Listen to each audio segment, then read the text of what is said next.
स्वागत है आप सभी का tech study ITI YouTube channel पर।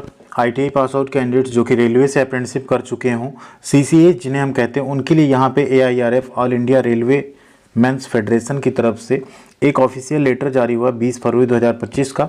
इन्होंने यहाँ पे रेलवे बोर्ड से कुछ डिमांड की है, डायरेक्टर जनरल जो एचआर है रेलवे बोर्ड उनसे, जिसमें कि अगर देखा जाए जो सीसीएस कैंडिडेट्स को 1/3 का वेटेज मिलता है, ये उसे हटाने की बात कर रहे हैं। क्यों हटाने की बात कर रहे हैं, इससे लॉस किसको होगा, फ़ायदा किसको होगा, उसी के बारे में एक बार इस लेटर पे पूरी चर्चा करते हैं। बाकी आप लोग कमेंट करके बताइएगा कि क्या 1/3 का जो वेटेज है वो हटना चाहिए या नहीं, वो आप लोग एक बार कमेंट करके बताइएगा। एंड लास्ट में हम भी यहाँ पे आपको बताएंगे कि क्या हो सकता है एक्चुअल में इस लेटर से, क्या सच में रेलवे बोर्ड इनकी बात मानेगा या सिर्फ एक लेटर ही है जिससे आपको बहुत ज़्यादा घबराने की या सोचने की ज़रूरत नहीं है। इसमें देखिए इन्होंने क्या लिखा हुआ है, request for revision in NCVT weightage policy for railway act apprenticeship in central notification number 8/2024। अभी जो फॉर्म भरे जा रहे हैं ना, उसी में इन्होंने पॉलिसी चेंज करने के लिए कहा है। एक्चुअल में सबसे पहले तो यहाँ पे आपको एक चीज़ बता दें कि ये नोटिफिकेशन आने के बाद ये पॉलिसी चेंज वाली बात उठाना ये एक तरह से गलत होता है। लेकिन अब इसमें लॉस किसका हो रहा है, क्यों ये बातें उठाई गई हैं, उसके ऊपर अगर देखें तो इस लेटर से वो यहाँ पे क्या कर रहे हैं, उनका एक अटेंशन चाह रहे हैं रेलवे का कि जो लेवल 1 का रिक्रूटमेंट हो रहा है वो ये कह रहे हैं कि 2021 के पहले क्या होता था, एआईटीटी एग्जामिनेशन होता था। जब एआईटीटी एग्जामिनेशन होता था उसके बाद आपका फाइनल मार्कशीट जो है आता था, आप एक सीबीटी एग्जाम देते थे, प्रैक्टिकल सेशनल का नंबर होता था, फिर आपकी फाइनल मार्कशीट आती थी। रेलवे क्या किया, एक नई पॉलिसी लाया 2022 में, जिसमें आपका एआईटीटी एग्जाम जो आईटीआई पास कैंडिडेट्स होते थे उनका ख़त्म कर दिया गया, मतलब उनका एआईटीटी एग्जाम नहीं होता है। ठीक है, और लेवल 1 में उसको लागू भी किया गया एंड उसके साथ साथ पीईटी में छूट भी दिया गया और वेटेज भी दिया गया एनसीवीटी में जो आप नंबर पाए थे उसके 1/3 का। बट उसके बाद इन्होंने क्या कहा, जो नई पॉलिसी आई 2022 में, ठीक है, जिसमें सिर्फ प्रैक्टिकल के मार्क्स होते थे, थ्योरी एग्जामिनेशन नहीं होता था, उससे क्या हुआ कि जो कैंडिडेट्स अब पास हो रहे हैं उनका 90% से 95% के बीच में रिजल्ट बन रहा है। जबकि उसके पहले जब एआईटीटी एग्जाम होता था तो जो कैंडिडेट्स पास होते थे वो 60 से 65 या 70% तक नंबर ले आते थे। तो उसका इन्होंने यहाँ पे एक एग्जाम्पल दिया कि जब आप 1/3 का वेटेज लाते हैं तो जिनको 60% मार्क्स मिले हुए हैं उनको तो 20 नंबर का फ़ायदा मिलता है, बट जिनको 90% मार्क्स मिले उनको 30 नंबर का फ़ायदा मिलता है। तो ये जो 8 से 10 नंबर का गैप है, ये इस हाईली कॉम्पिटिटिव एग्जाम में जहाँ एक एक नंबर, आधे आधे नंबर का इतना ज़्यादा फर्क पड़ता है, तो ये बहुत ज़्यादा एक वहाँ पे क्या कर रहा है, एक फ़र्क क्रिएट कर दे रहा है बहुत ज़्यादा कैंडिडेट्स में, स्पेशली जो पुराने कैंडिडेट्स हैं जिन्होंने पहले से रेलवे से अप्रेंटिसशिप की हुई है उनके बीच में। ठीक है, तो इसलिए क्या कर रहे हैं यहाँ पे कि इस सब को देखते हुए यहाँ पे इन्होंने कुछ पॉइंट सजेस्ट किया है रेलवे भर्ती बोर्ड को कि आपको ये चीज़ जो है ध्यान रखनी चाहिए। वो क्या है पॉइंट्स, तो सबसे पहला इन्होंने कहा, revising the NCVT weightage policy to ensure that candidates who completed their apprenticeship training prior to 2022 are not placed at a disadvantage. अब वो कह रहे हैं कि आप एनसीवीटी वेटेज पॉलिसी को कुछ ऐसा रिवाइज करिए कि उन्हें जो है यहाँ पे घाटा ना हो। ठीक, अब वो कैसे होगा वो रेलवे भर्ती बोर्ड जाने, उन्होंने अपना कोई सजेशन नहीं दिया है। ये लेटर हम आपको शेयर कर देंगे टेलीग्राम पे, आप लोग नहीं जुड़े हैं तो जुड़ जाइएगा, आप लोग इसको वहाँ पे देख पाएंगे। बाकी वीडियो को लाइक एंड चैनल को सब्सक्राइब नहीं किया तो प्लीज़ ज़रूर कीजिएगा।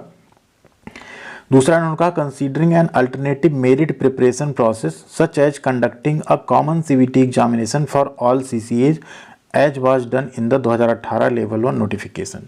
ये कह रहे हैं कि एक अल्टरनेटिव मेरिट प्रिपरेशन प्रोसेस शुरू किया जाए, मतलब जो सीसीएज है उनका एक अलग से कॉमन सीवीटी एग्जाम हो और उसके बेसिस पे मेरिट जो है बनाई जाए।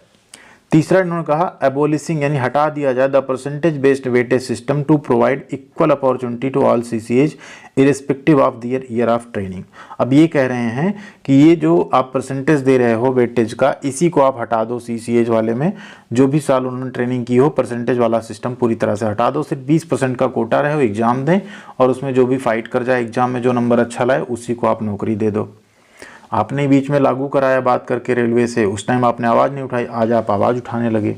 ठीक है, घाटा इसमें हो रहा है, नो डाउट जो पुराने कैंडिडेट्स हैं उनका घाटा हो रहा है, लेकिन अगर 1/3 का वेटेज हटा दिया जाएगा तो जो नए कैंडिडेट्स हैं जिन्होंने अभी पिछले 3-4 सालों में अप्रेंटिसशिप की है, ठीक है, 2 सालों में, उनको यहाँ पे घाटा हो जाएगा।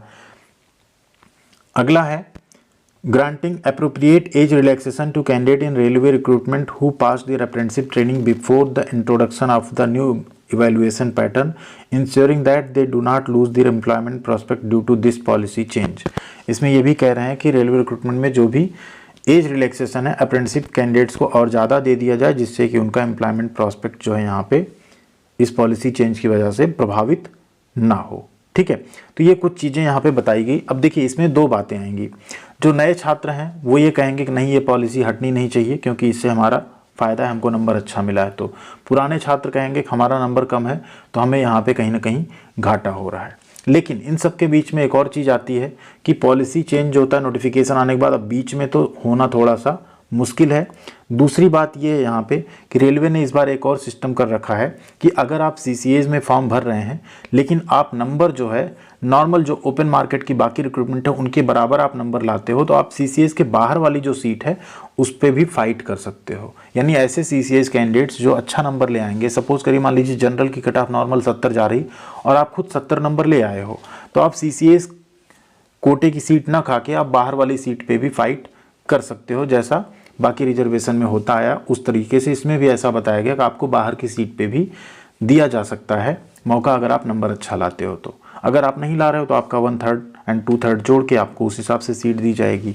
तो ये सारी चीज़ें हैं। बाकी यहाँ अगर आप लोग परेशान हो रहे हैं तो जहाँ तक मेरा ये है कि AIRF लेटर जो है ना वो जारी करता रहता है। ऐसे इनके लेटर का रेलवे पे कभी बहुत ज़्यादा प्रभाव पड़ा नहीं है क्योंकि अभी इतनी सारी वैकेंसी खाली थी, ITI लागू कराने को लेके हो, कितनी चीज़ें थी, लेटर पे लेटर इनका आता गया, लेकिन रेलवे अपनी मनमानी करता गया। इनकी कोई बात यहाँ पे कभी भी जल्दी हमने देखा है सुनी नहीं जा रही फ़िलहाल तो।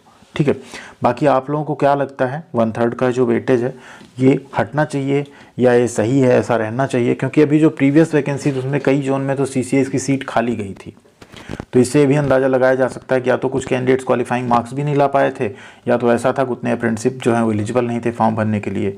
फिलहाल इस बार वैकेंसी कम है तो इस बार कट ऑफ थोड़ा ज़्यादा जा सकता है और इस बार सीट भी खाली होने के चांसेस कम ही रहेंगे क्योंकि पिछले 2-3 सालों में बहुत सारे छात्रों ने रेलवे से अप्रेंटिसशिप की हुई है। ठीक है, बाकी आप लोग अपनी राय कमेंट में जरूर लिखिएगा। उम्मीद करते हैं आप लोगों की तैयारी अच्छी चल रही होगी। थैंक यू वेरी मच, ख्याल रखिएगा अपना। मिलते हैं अगली अपडेट के साथ अगली वीडियो में।